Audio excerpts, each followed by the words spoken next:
This is the Fantasy Roadshow.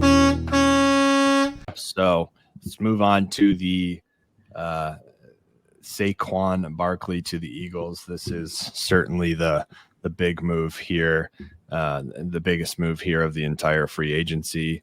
What do you think, Shane? Yeah, I love this from fantasy's perspective. He, as another guy, I probably ticked him up higher than anybody else in my rankings. Squarely now in my top 5 running backs. I think he's at 3, maybe. I can't remember, but he went up about 7 spots. There'll be people shouting about, he's going to lose goal line opportunities. I don't know if that's truly the case. 50% of the tush push is gone with Kelsey retiring. So we may see less of that. And it may not be as automatic as it has been last year. Eagles running backs have averaged 14 rushing touchdowns since Hurts has been the quarterback. So there is opportunity there for him to, I think he's at 10, 11 rushing touchdowns and 4 receiving touchdowns. So, yeah, I love the signing. I think Saquon has a legitimate chance to dethrone Christian McCaffrey this next year as the RB1. It's a great landing spot for Saquon. He's got 2 stud receivers. Last time Saquon has had receivers of this caliber, it was his rookie year and one of his best statistical years. So I think there's no ceiling for Saquon this year. I will probably still have him behind Christian McCaffrey in my rankings, but I think he's firmly planted in the number 2 spot. So, Coles, what do you got? Nothing really to add. I love Saquon. I think kind of like how McCaffrey to the 49ers was the best fit for him personally. I think that's what you're seeing here with Saquon. So, yeah, I would probably have him as my RB1. So I think it's going to be a huge signing for the Eagles and Saquon as well. All right, who do we got next? Josh Jacobs to the Packers. This was a stunner for me. I did not see it coming. I love the move for Josh Jacobs to go to the Packers. The Packers are an ascending team, a young team, and you get a stud like Josh Jacobs. I think they upgraded at the position. I do think Aaron Jones is a really good running back, and he'll be good on where he goes. I'm sure we'll talk about him next. But, I love Josh Jacobs on the Packers. I think this really, creates some great competition here in the NFC North with my Chicago Bears. Yeah, I think the thing with Jacobs is he saw the most stacked boxes last year, so he's not going to have that here in Green Bay. People forget 2 years ago he had over 2,000 yards. He had a little bit of a down year last year because there was no offense, there's no quarterback, there was nothing there. It was all stacked against him. I think he stays on the field more percentage-wise than Aaron Jones did last year. So I think you're looking at a much higher percentage of him being on the field than Jones was last year with Dillon. I think Dillon kind of falls back into a very supplemental role. They ended up re-signing him, but for $1 million. So I don't think you see a similar type shared workload that you saw with Dillon and Aaron Jones. Yeah, I mean, a lot of that was because of injury. Jones had a nagging injury all year long. Otherwise, I think it would have been different. He was outstanding when healthy. So I think it's a good pickup for the Vikings there. Jacobs is a solid professional. I mean, not much to hate there. He's stepping into an offense that just outperformed expectations, young offense that's looking to grow. So his best situation, and it's going to be quickly a 3-headed monster in the North with Lions, Bears, and Packers. But Vikings sign Aaron Jones quickly after he was released. 1 year, $7 million. He's a great addition to any offense. So, as we saw last year, could be a pretty good presence to have in the huddle for a first-year quarterback, which you would expect the Vikings are going to draft someone. And whether they start right away or not, he's going to be a very big asset to that offense and kind of probably something to just make Justin Jefferson feel like they're not just completely rebuilding and jumping ship. So, yeah. Yeah, this is the best running back they've had since Dalvin Cook in his prime. So I think this bodes really well for the offense as a whole. They're going to be able to move the ball better than originally with Ty Chandler. But I do think we still see a lot of Ty Chandler. I don't think this is just going to be solely Aaron Jones. He is getting older. He dealt with injuries last year, so I don't think they're going to be giving him the ball as much as we would hope. But, I think he's going to make a huge impact on this offense. Shane, what do you think? Yeah, you said it. What the only thing I was going to say is like he's just not in the position in his career where he's talented, but you can't give him the 20 to 25 touches every game. The talent is there. If you want him to last the whole year, keep him maybe around that 15, 17 touch mark, working Chandler. And you can save him for those high value touches around the goal line, because I think there was this misconception that he's not a great goal line runner because they would bring Dylan in sometimes, but he actually had a pretty good conversion rate. So he can be used down in there. As long as they can serve him, he should be fine this year, fantasy wise. Yeah. All right. Who do we got next? Joe Mixon to the Texans. I love this. I am going to be in on Joe Mixon this year. I would imagine I'm going to have him on a lot of my teams. We'll see where he falls in drafts, and I haven't really finalized my rankings yet after this free agency fiasco. So I do love the Joe Mixon. I think they upgraded the position. This kind of really makes this offense a whole unit with Joe Mixon, Nico Collins, Tank Dell, Dalton Schultz. If I wasn't a Bears fan, I would be a Houston Texans fan, and I love the signing. Still might be. We'll see. We have yet to. The NFL draft is yet to happen, so there's a. And you don't have a team. You could have a team in both conferences. Yeah, absolutely. No one would shame you for that. Absolutely. Shane, what do you think here?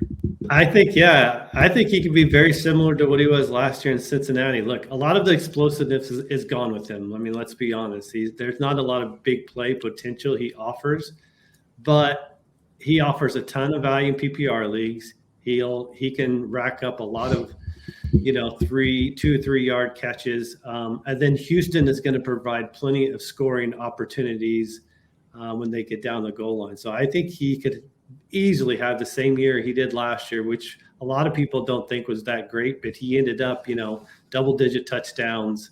I think it was 12 or 13 total touchdowns. Yeah, I think the biggest winner here is Joe Mixon from his dynasty value. Like I was surprised on that 3-year, $24 million. Was it similar to Swift? Yeah. 3-year, $24 million deal for Mixon, lock him into that young offense for, a few years, I think is really big for him. And I would be interested what he looks like in 3 years, to be honest. I don't know. I think it's a good signing for the Texans. I don't know if it's like a game changer at all, or if he's really even better, can perform better than Singletary did. Just because Singletary was pretty awesome last year, but that shows you what the opportunity is for Mixon. So I don't know. I think he's a pretty good running back. He's always seemed to exceed expectations. So I probably have lower expectations for him than a lot of people, but he may exceed those again in an offense where he'll certainly have the opportunity. So yeah, I think that was a really good signing for him, more so than the Texans. Derrick Henry to the Ravens. This is another one we called on the free agency predictions episode. Coles, you mentioned it. How sick is it going to look for Derrick Henry to be in that all black with that visor? I just think this is just a perfect fit if we're talking about scheme and everything. Derrick Henry really provides a lot for this offense. Short yardage play at the goal line. I mean, they're going to be running him early and often. I'm going to be all over Derrick Henry this year in drafts as well as Joe Mixon. So I love this signing. I can't speak highly enough. I think he could break the record this year for most touchdowns by a running back. So early hot take there. Yeah, I'll be interested to see how early he goes in drafts. I'll probably be staying away from him if it's really early and there's a lot of hype built up around the season. There's a lot of miles on him. So what was did they just sign him for 1 year? Off the top of my head, I don't know. Was it 1 or 2 years, Shane? I feel it was 2 years. Yeah, I think it was 2 years as well. So 2 years. Yeah, I mean, like, I think he could definitely get 20 touchdowns that Truck mentioned. Do I want him on my fantasy team? Drafting him in the first 3 rounds, where he'll probably be touchdown dependent, but he'll probably get like 2 or 3 touchdowns some games. So I don't know. I'm staying away from him probably from a fantasy standpoint. I think it's a great football decision and football move for him, both the team and him, but I don't know how. I'm just not going to be the one holding the bag on Derrick Henry when his touches go down significantly, and he may just be more of like they're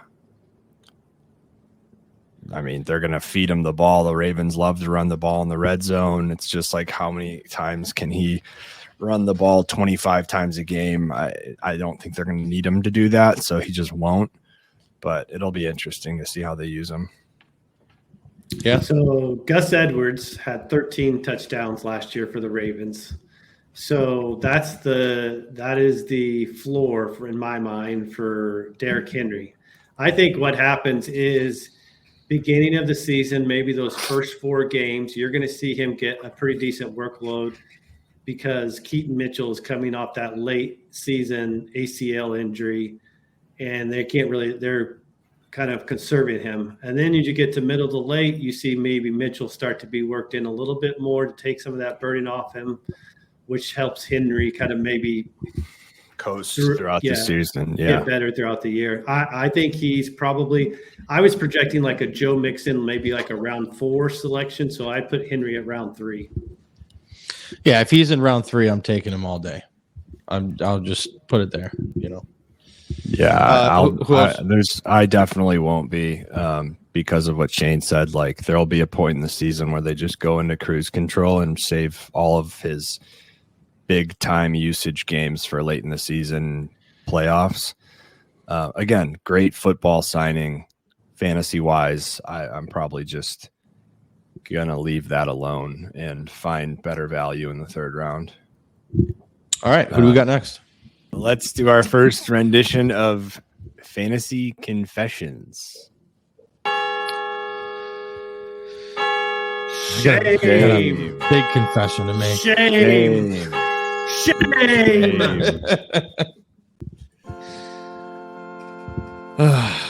Forgive me, fantasy gods, for I have sinned. It's been 10 long months since last offseason when DeAndre Swift joined the Eagles. And I had a take that Rashad Penny was the better running back.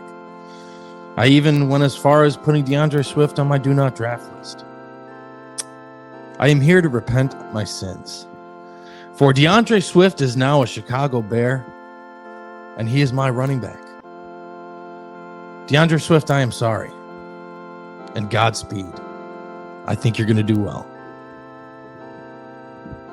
All right. Well, you're not done repenting. Shane and I have to offer you a repentance for your sins. Yeah. Okay. In order to be, fully forgiven. So I think that Shane and I have come to the conclusion that you need to tweet at DeAndre Swift and ask for forgiveness. Tell him, welcome him as a Chicago Bear, and offer him the top 5 beefs that he can get in Chicago. He is a Philly guy. He appreciates a steak a Philly cheesesteak. So I would think a beef would be more up his alley than a hot dog. So top five beef spots. Say DeAndre Swift, welcome to the city. I'm very excited. Give him some hype, and then here are the top 5 beef spots for you to try. So once we see that on Twitter, I think that'll be a good addition to, I'm sure you'll cut up a short of our first fantasy confessional, and you can add in the screen grab of your tweet as your penance, and you will be forgiven. Okay, fair enough. But in all seriousness, this is a great move for Chicago. Like we upgraded the position. DeAndre Swift was great last year. I was completely wrong in my original take in the offseason, as I just confessed. And he was very impressive. So I'm excited to see him as a Chicago Bear. I think this really helps the running game. And, I would have liked a bigger splash move at running back, like a Saquon or Josh Jacobs. But, as a Bears fan, you can't get your hopes up too much. But I'm totally happy with DeAndre Swift. I think it's a great move. Yeah, I do as well. I love Swift. There's not a ton of miles there. He has a very diverse skill set, pass catching back. So I think he's going to be awesome for the Bears. 3 years, $24 million. He's 25 years old. So you'll have him at the prime, his physical prime, in an offense that now has a lot of weapons. So it's an awesome signing for the Bears. Bear down. Yeah, I think the best thing for the Bears is, unlike last year with Swift in there, it's not tilting one way or the other. They're going to throw, they're going to run. When they would bring in Roschon Johnson, sometimes what that tilted more towards. I think he's going to be a great pick for people that go 3 wide receivers first, or they want to go quarterback early or tight end early. He makes for a perfect later RB1 on your team. I'm just curious of the Bears, if they end up keeping Herbert on the roster, or if sometime he gets dropped. Yeah, he'll be cut. You think he's going to be that late? Like what, a 5th round pick? I think he's going to be 4 or 5-ish. Yeah, is what I right now projecting him as. So I would say at least the furthest he'll drop is to where Aaron Jones was getting drafted last year, which was that 4th round. Yeah, and that's exactly what Shane's talking about. We grabbed Aaron Jones as our RB1 a ton when we were going heavy wide receiver early. So it's kind of right in that range for sure. Yeah, I wouldn't be surprised if he gets steamed up a little bit more. I mean, I'm looking at these backs now, and he's definitely in that range, but Fantasy Pros rankings. Oh, these are dynasty rankings. I was going to say they have Devon A-Chain at 8. There's there's nothing. Dynasty, sure. There's nothing. Not even dynasty. There's nothing telling me in dynasty. I mean, it's a 3-year outlook, right? I don't know that I would put Devon A-Chain significantly ahead of DeAndre Swift in their current positions. And let's see where this has. Yeah, it has A-Chain in the same spot at 9 in the top 10. I could easily see Swift having a better year than Devon A-Chain, Mm-hmm. So it'll be interesting to see where he falls when I kind of get closer to the season. These offenses get a little bit more hammered out post-draft and start, making some sense to my rankings. But I could see Swift all the way up in my top 10 for sure. Yeah. All right, enough of that fun conversation. Let's move on to the next one. I had a little ADD moment when you were talking about in your confessional truck, and one other quarterback move was Sam Howell to the Seahawks. Oh, of course, yes. Which was funny because when you said last year that potentially this was one of your hot wild takes that Brissett could be the Geno Smith of last year. Yeah, I did say that. Geno Smith could be the Jacoby Brissett next year. So that could be I see what you did there. A truly full circle moment, which would be beautiful. I could see Sam Howell coming in and just being a gunslinger that's like, we got these weapons on this offense. Let's get someone in there that's going to, be exciting and just sling it. So I would love to see Howell take a step forward this year and have all of those potent weapons in that offense. And I could see him having some success. I mean, last year on the Redskins, he had Coach B, but there was some like 400-yard passing games. Dude, 10 weeks in, he was leading the league in passing. Yeah. With absolute, the weapons he had for the Redskins, you know what I mean? Like, sub in DK Metcalf for Terry McLaurin as your wide receiver 1, like sub in Lockett and JSN instead of Dotson and Curtis Samuel, and then a much better running game too. So it's Walker and Charbonneau. So I think that was worth talking about. I think, I'd love to see him beat out Geno and get that QB1. So a lot to still play out here, right? So just thought it was noteworthy. Yeah. What other running backs we got? We were just talking about the Commanders. Eckler to the Commies. Yes, this is one I forgot about after it happened. It's just kind of got set back with all the other stuff that happened. But yeah, I think Eckler still has some juice. Obviously last year was a down year, but he's getting older. But I do think he's still going to be a valuable running back. I'm not sure where he's probably going to get drafted in that round 3, round 4 range. I don't know if I'm willing to take a shot on him with that offense. They're probably going to draft a quarterback or trade back. We have yet to find that out. But, yeah, I don't know. I'm a little worried about the Commanders' offense as a whole, and I'll probably stand away from Eckler. Yeah, I mean, if it actually ends up being the 3rd or 4th round, he's very much on my do not draft list. I can't imagine he would be 3rd or 4th. That's where we're saying Henry could potentially be, and that's before Swift. There's no fucking shot in hell that Eckler has a better year than Swift unless Swift gets injured. The role is just way less significant. You still have Brian Robinson there. You know what I mean? Yeah, that's the other thing I wanted to mention too. It's Brian Robinson is still there.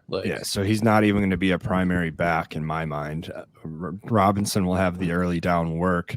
They'll switch off drives, but his role is going to be small. So 3rd and 4th rounds, I don't think there's any chance he would be drafted there. It would be a later, 6, 7. Yeah, significantly lower. So I don't know.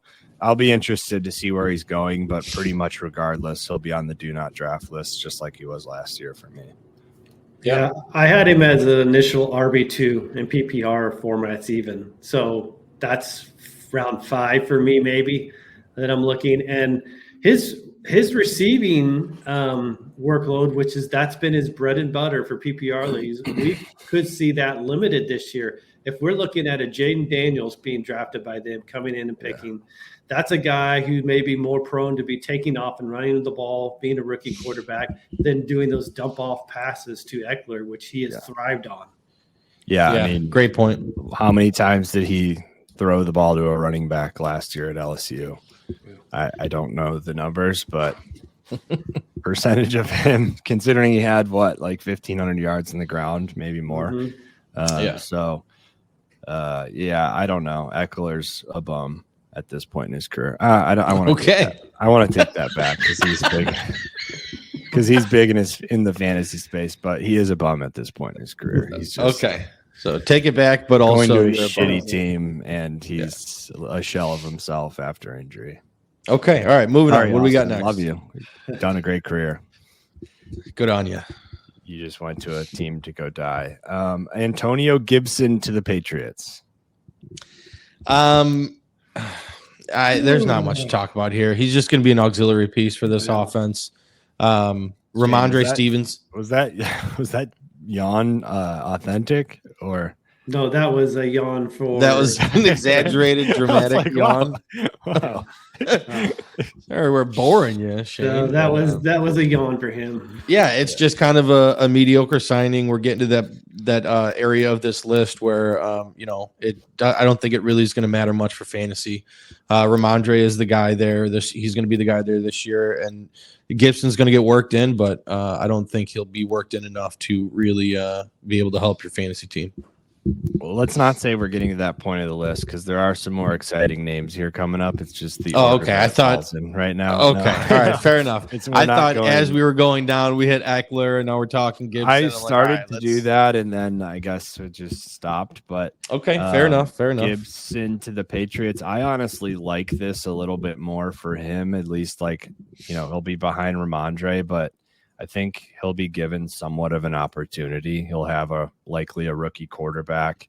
I mean, if they trade for Fields, if they go Marvin Harrison Jr. at 3 and then trade for Fields, that may change, his opportunity a little bit. But as of where it stands right now, if they go like May and they're going to be running the ball a lot with Ramondre and he ends up getting 10, a little bit more of a workload than last year, there may be an opportunity. It's still not great, but for him to see the field more. But, I don't know. Just on a team that's not very good, sometimes you see these running backs who've had success before in the past, just by the fact that they're not really competitive and the ball needs to go somewhere, they end up having a decent fantasy season. So I could see him fall into that bucket, but not much to talk about, like Truck said. Yep. Moving on. Gus Bus to the Chargers. Just a lot of excitement there, guys. Shane, if I could yawn right now, I would. Shane, you go for it. I don't. We all know what's coming, don't we? It's going to be Gus Edwards and Blake Corum, right?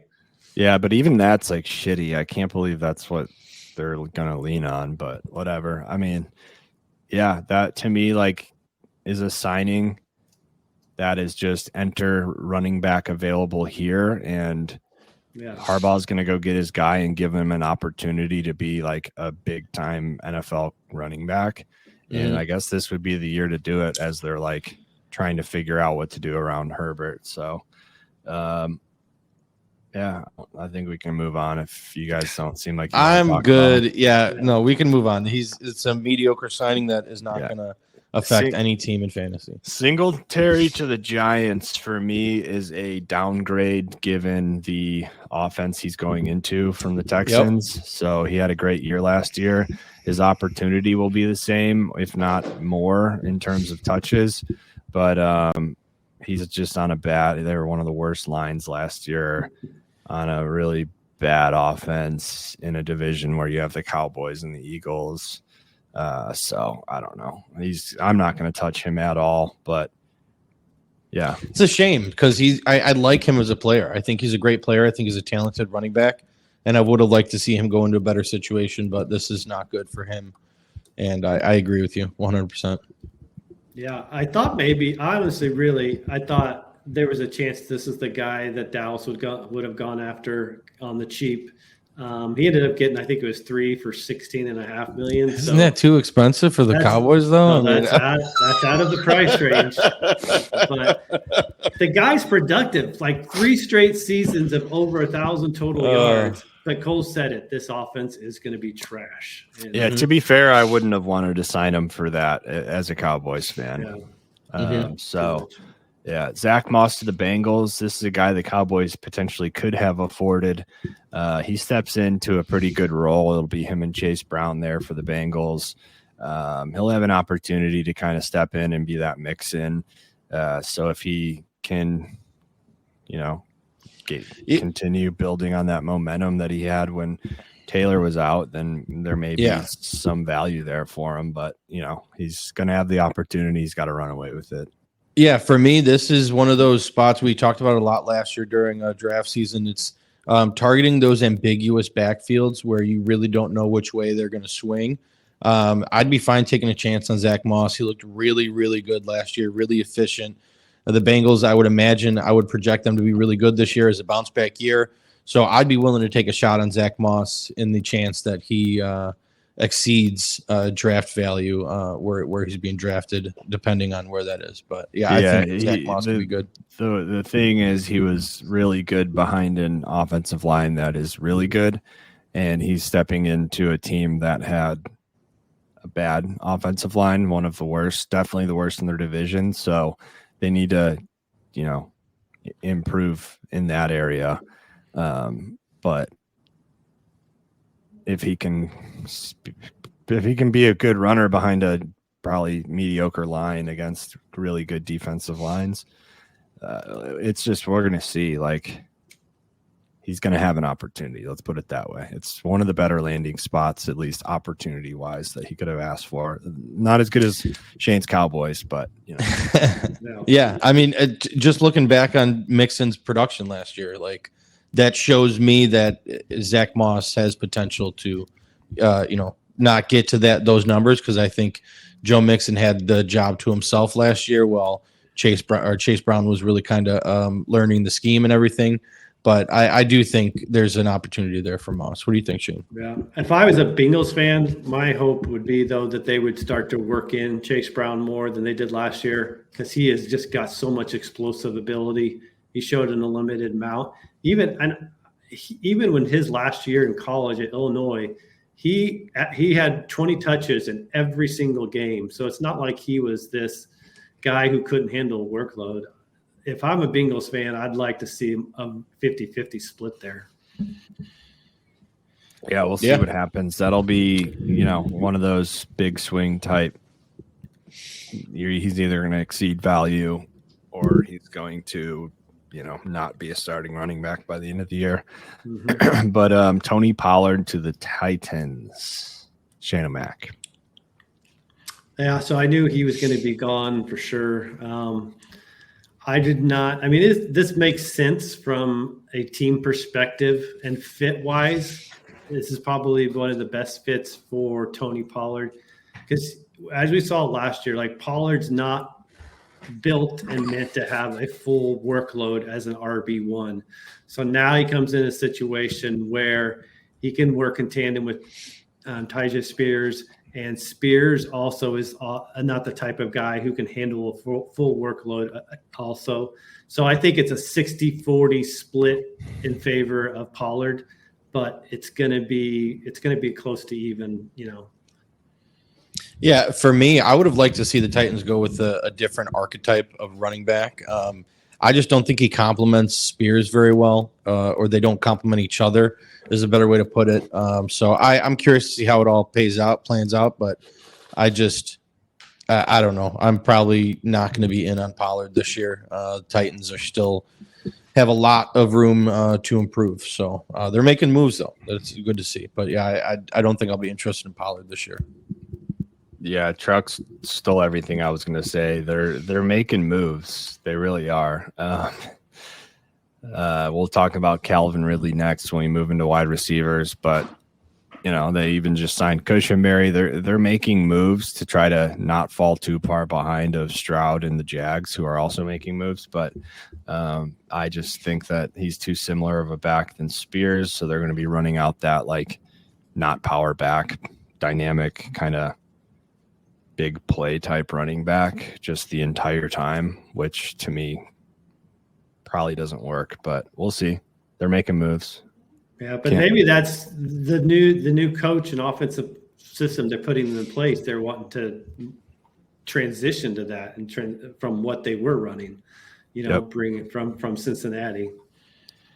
Yeah, we'll see. It'll be exciting to see how that team either falls flat on their face or looks a lot better than last year. Mm-hmm. So